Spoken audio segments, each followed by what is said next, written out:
కొరమీన్ fish అనమాట, అది చెప్పుకున్నారు ఫ్రై.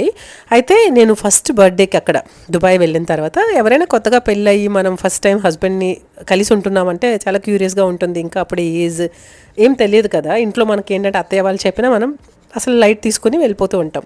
అప్పుడు నేను ఏం చేశానంటే బర్త్డే సెలబ్రేషన్స్ స్టార్ట్ చేశాను అనమాట.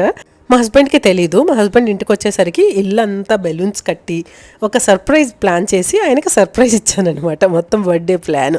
అయితే నాకైతే నిజంగా నేను ఎక్స్పెక్ట్ చేయలేదండి. సో ఆ రోజు బర్త్డే క్యాజువల్గా కేక్ కట్ చిన్న కేక్ కూడా కట్ చేయరు. చెప్తున్నాను కదా, బర్త్డే అన్న సంగతే గుర్తుపెట్టుకోరనమాట మేము.